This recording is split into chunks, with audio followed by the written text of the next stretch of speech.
చేసి అందరూ తలలో ఉంచండి.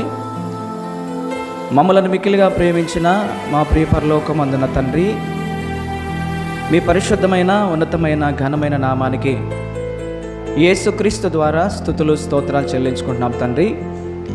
గడిచిన రాత్రికాల సమయం అంతా మీ పిల్లలమైన మమ్మల్ని అందరినీ మీరు కాచి కాపాడి మా అందరికీ మంచి నిద్ర దయచేసి ఈ ఉదయకాల సమయంలో తండ్రి చురుకైన మెలకును కూడా మాకిచ్చి మా ఈ దైనందిన జీవితాల్లోనికి మరొక నూతనమైన దినాన్ని కూడా మీరు అనుగ్రహించిన విధానమును బట్టి మీకు స్తోత్రాలు అయ్యా. మీరు మాకు అనుగ్రహించినటువంటి ఈ నూతన దినములో మీ పిల్లలంగా మీ పాద సన్నిధిలోకి మేము చేరుకొని మీకు ప్రార్థనలు చేసుకొని మిమ్మల్ని కూర్చిన పాటలు పాడుకొని మీ విలువైన మాటలు విని మమ్మల్ని మేము బలపరుచుకోవడానికి తండ్రి మీరు మాకు ఇచ్చిన ఈ గొప్పదైన సమయాన్ని బట్టి నీకు స్తోత్రాలు చెల్లిస్తున్నాం తండ్రి. ఈ సమయంలో కొద్ది నిమిషాలు నీ మాటలు వినడానికి మేమందరం ఇష్టపడుతున్నాం తండ్రి. మా అందరితో మీరు మాట్లాడండి. నీ మాటలు నీ బిడ్డలో తెలియజేయడానికి నీ పక్షాన నిలబడిన నేనైతే నిష్ప్రయోజకుడైన దాసుని తండ్రి. ఏ జ్ఞానము లేని వాడిని ప్రభువా, నా జ్ఞానమును మరుగు చేయండి అయ్యా. నీ జ్ఞానముతో నన్ను నింపండి ప్రభువా. వాక్చాతుర్యముతో కాకుండా నీవు ఇచ్చిన వాక్శక్తితో నీ బిడ్డలకు నీ మాటలు ఉపదేశించుటకు నీ పరిశుద్ధాత్మ నడిపింపు సహాయము నాకు మీరు దయచేయండి. సమయోచితమైన సందర్భానుసారమైన మాటలు మీ బిడ్డలకు తెలియచేయుటకు సహాయం దయచేయండి. ఒకడు దేవోక్తులను బోధించినట్లుగా బోధించవాలని మీరు సెలవిచ్చినట్లుగా, ఎందుకంటే జనులు దేవోక్తులు లేకపోతే జనులు కట్టులేక తిరుగుదని మీరు సెలవిచ్చినట్లుగా ఈ దేవోక్తులు నీవు జనులకు బోధించుటకు సమయోచితమైన జ్ఞానాన్ని నాకు మీరు దయచేయండి. ఎదుటి వారికి బోధించి నేను భ్రష్టునైపోకుండా బోధించిన బోధ ప్రకారంగా బ్రతికి బోధించే కృపనివ్వండి నాయన. మీ ప్రియమైన పిల్లలు మా ఆత్మీయ బిడ్డలందరూ కూడా కేవలం విని తమను తాము మోసపుచ్చుకోకుండా ఆ విన్న వాక్యాన్ని ఆలోచించి అర్థం చేసుకొని గ్రహించి తమ హృదయం అనే పలకల మీద ఈ మాటలు రాసుకొని ఆ మాటల ప్రకారంగా ప్రవర్తించి ఆ ప్రవర్తన ద్వారా నీకు మహిమ తీసుకొచ్చి తనువులు చాలించి నీవున్న పరలోక రాజ్యానికి మేమందరం చేరుకునే కృప దయచేయమని యేసు నామములో నీ ప్రార్థన మీకు సమర్పించి అడిగి వేడుకొని ప్రార్థించుకొనుచు నాము తండ్రి, ఆమేన్. మంచిదండి. కొద్ది నిమిషాలు పరిశుద్ధ గ్రంథమైన బైబిల్ని ఆధారం చేసుకొని దేవుని దివ్యమైన వాక్యాన్ని ఆలోచించేద్దాం. గత వారంలో దేవుడు మనకి కొన్ని విషయాలు చెప్పాడు. గత వారంలో మనం ధ్యానం చేసినటువంటి ధ్యానాంశం ప్రియులరా, నీ జీవితం వాక్యానుసారమైనదేనా? నీ జీవితం వాక్యానుసారమైనదేనా అని ఒక ప్రశ్నతో కూడినటువంటి అంశాన్ని దేవుడు మనందరికీ నేర్పించాడు కదా. ఈరోజు ఆ అంశాన్ని కొద్దిగా మనం కంటిన్యూషన్ చేసుకుందాం. ఈరోజు కూడా మనం నీ జీవితం వాక్యానుసారమైనదేనా అనే అంశాన్ని ఈరోజు మనం కంటిన్యూషన్ చేసుకుందాం ప్రియులారా. మన చేతిలో ఉన్నటువంటి వాక్యము 66 పుస్తకాలుగా మన చేతిలో ఉన్నటువంటి వాక్యము ప్రియులారా, అది చాలా శక్తివంతమైనది, అది చాలా పదునైనది అని మీకు నేను కొన్ని విషయాలు జ్ఞాపకం చేశాను అండి. అయితే ప్రియులారా, దేవుని వాక్యమునకు గల గుర్తులు దేవుడు ఏం చెప్పాడంటే, అసలు దేవుని వాక్యము ఎలాంటిది, ఆ దేవుని వాక్యానికి దేవుడు ఏమని గుర్తులు ఇచ్చాడంటే, ఒకటి, దేవుని వాక్యాన్ని దేవుడు కత్తితో పోల్చి మాట్లాడాడు. దేంతో పోల్చి మాట్లాడాడమ్మా చెప్పాలి? దేంతో? కత్తి వంటిది అన్నాడు.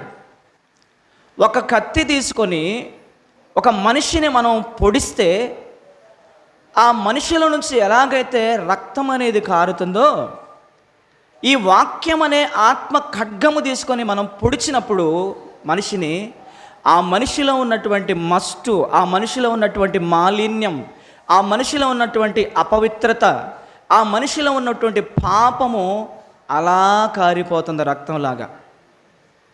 అర్థమవుతుందమ్మా?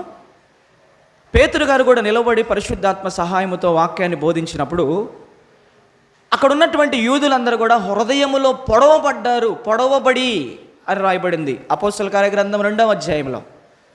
అపోస్తలుల కార్యగ్రంథం 2వ అధ్యాయంలో పేతురు గారు పరిశుద్ధాత్మ చేత నిలవబడి దేవుని వాక్యాన్ని ప్రకటిస్తూ ఉన్నప్పుడు ఆ వాక్యము కత్తుల వలె, ఖడ్గము వలె వారి యొక్క హృదయాలలోనికి దూసుకొని వెళ్ళినప్పుడు వారి హృదయములలో పొడవబడి, అయితే రక్షణ పొందుటకు మేమేమి చేయాలని అడుగుతారు. అక్కడ ఒకసారి అపోస్తలుల కార్య గ్రంథం 2వ అధ్యాయము ఎన్నో వచనం, 37వ వచనం, కొద్ది బిగ్గరగా చెప్పండి. అపోస్తలుల కార్య గ్రంథము 2వ అధ్యాయము 37వ వచనం చూడండి. వారు ఈ మాటలు విని హృదయములో నొచ్చుకొని, సహోదరులారా మేమేము చేతుమని పేతురును కడమ అపోస్తలులను అడుగగా, పేతురు, మీరు మారు మనసు పొంది పాప క్షమాపణ నిమిత్తము ప్రతి వాడు బాప్తిస్మము పొందిడి, అప్పుడు మీరు పరిశుద్ధ ఆత్మను వరమును పొందుదురు అన్నాడు. ఎన్నో వచనం నుంచి చదివింది? నొచ్చుకొని అనే మాట పుట్నోట్లో ఏం రాబడిందంటే ప్రియులారా, వారు పేతురు గారు చెబుతున్న మాటలు విని హృదయములో నొచ్చుకోవటం అంటే కింద పుట్నోట్లో ఏం రాబడిందంటే పొడవబడ్డారంట. పొడవబడటం అంటే ఆ రోజు పేతురు గారు నిలబడి దేవుని వాక్యాన్ని ఆనాడు ఉన్నటువంటి యూదులకు ఆయన ప్రకటించినప్పుడు ఈ మాటలు వాళ్ళ హృదయంలో పొడవబడ్డాయి అంట. ఒక కత్తుల్లాగా వాళ్ళ హృదయాల్లో పొడవబడ్డాయి. వెంటనే వాళ్ళకి ఏమొచ్చిందయ్యా అంటే పశ్చాత్తాపం వచ్చింది. వెంటనే వారి యొక్క పాపం అనేది వారికి తెలియపరచబడింది. వెంటనే అన్నారు, అయ్యా రక్షణ పొందుటకు మేమేమి చెయ్యాలయ్యా అన్నారు. వెంటనే అప్పుడు పేతురు గారు అన్నారు, మూర్ఖులకు ఈ తరము వారికి మీరు వేరై మారు మనస్సు పొంది పాప క్షమాపణ నిమిత్తము ప్రతివాడు యేసుక్రీస్తు నామములోనే, మీరు ఏ క్రీస్తునైతే సిలువ వేసి చంపారో ఆ క్రీస్తు నామములోనే మీరు బాప్తీసం తీసుకోండి, మీ పాపాలన్నీ కూడా కడిగి వేయబడతాయి, పరిశుద్ధాత్ముడు వరం అనేది మీకు అనుగ్రహించబడుతుంది, అది మీకే కాదు మీ తరం అంతటి కూడా ఆ వరాన్ని దేవుడు మీకు ఇస్తాడు అన్నాడు. అంటే దేవుని యొక్క వాక్యము అది ఎలాంటిది, దానికి గుర్తులు ఏమని దేవుడు చెప్పాడంటే, దేవుని వాక్యం అది ఒక బలమైనటువంటి రెండంచులు గల వాడి గల ఖడ్గము కంటే అది పదునైన కత్తి అని దేవుడు చెప్పాడు. అర్థమవుతుందమ్మా? ఇంకా మనం ఆలోచన చేసినప్పుడు దేవుని వాక్యాన్ని గురించి దేవుడు ఏమని గుర్తు చెప్పాడంటే, సుత్తితో పోల్చి మాట్లాడాడు దేవుడు. సుత్తి వంటిది అన్నాడు. ఇర్మియా గ్రంథంలో 23:29 మీరు చదువుకోండి. ఇర్మియా గ్రంథం 23వ అధ్యాయం 29వ వచనం స్పీడ్గా తీసి నాకు అందించగలిగితే తీసి చదవండి. ఇర్మియా గ్రంథం 23వ అధ్యాయం 29వ వాక్యం. నా మాట అగ్ని వంటిది కాదా, బండలను బ్రద్దలు చేయు సుత్తి వంటిది కాదా అన్నాడు. అమ్మా జాగ్రత్తగా వినండి. దేవుని వాక్యము ఒక కత్తితో పోల్చబడింది. దేవుని వాక్యము ప్రియులారా అగ్నితో పోల్చబడింది. ప్రియులారా అగ్నితో పోల్చబడింది. నా మాట అగ్ని వంటిది కాదా అన్నాడు. అంటే ప్రియులారా దేవుని మాట అది మనుషులను మండించి వేస్తూ ఉంటుంది. ప్రియులారా ఎవరి హృదయంలోనైతే నిండుగా ఈ దేవుని వాక్యం అనేది ఉంటుందో ప్రియులారా వారు ఎప్పుడు కూడా దేవుని కొరకు, దేవుని కార్యాల కొరకు, ఆత్మల రక్షణ కొరకు, సువార్త ప్రకటన కొరకు వారు మండిపోతూ ఉంటారు. ఆ వాక్యం అనేది వారిని మండిస్తూ ఉంటుంది. వారిలో ఉన్న వాక్యము వారిని రేపుతూ ఉంటుంది దేవుని పనుల కొరకు. అర్థమవుతుంది కదా?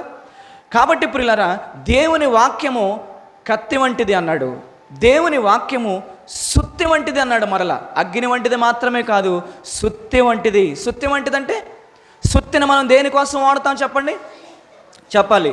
సుత్తిని మనం దేనికోసం వాడతాము? బండలను బద్దలు కొడతకు వాడతాం కదా, బండలను పగల కొట్టడానికి వాడతాం. అయితే ఈ దేవుని వాక్యము కూడా సుత్తలాగా దేవుడు పోల్చి మనకిచ్చాడు. అంటే బండ లాంటి హృదయాలను కూడా ఈ సుత్తి వంటి మాటలు ఏం చేస్తాయి అంటే బ్రద్దలు చేసేస్తాయి. అంతే. బండ పారిపోయినటువంటి హృదయాలను, కర్రు కట్టిన కసాయి గుండెలను కూడా ప్రియులన మాంసపు ముద్దలుగా మార్చేటటువంటిది దేవుని వాక్యము. అంత శక్తి కలిగింది దేవుని వాక్యం. బండ లాంటి హృదయము కూడా బ్రద్దలైపోవాల్సిందే.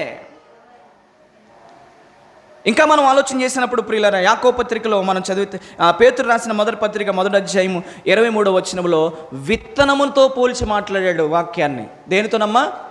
విత్తనముతో పోల్చి మాట్లాడాడు. ఇంకా మనం చూసినప్పుడు యాకోబు పత్రిక 1వ అధ్యాయము 23, 24 వచనాలు మనం గత వారంలో చదువుకున్నాం.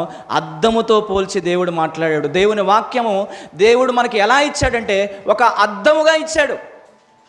ఉదయాన్నే లేచి అద్దము ముందు నిలబడి మనలో ఉన్నటువంటి లోపాలను మనం అద్దంలో చూసుకొని ఎలాగ సరి చేసుకుంటామో, ఈ వాక్యం అనే అద్దములో మన ఆత్మీయ జీవితాన్ని, మన భక్తి జీవితాన్ని, మన విశ్వాస జీవితాన్ని, ప్రియులారా, మన జీవితం ఎలా ఉందో ఈ వాక్యం అనే అద్దం ముందుకు తీసుకెళ్ళినప్పుడు మన జీవితం ఎలా ఉందనేది మనకి ఈజీగా అర్థమైపోతుంది.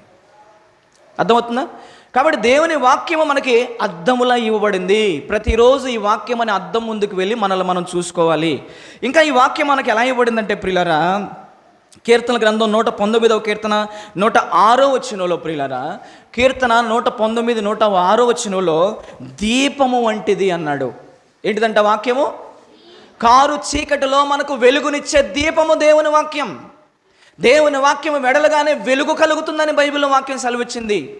చీకటి గల ప్రదేశములను ఈ వాక్యము వెళ్ళి వెలిగిస్తుందని బైబిల్ గ్రంథంలో వాక్యం సెలవిచ్చింది. ప్రియులారా, అర్థమవుతుంది కదా?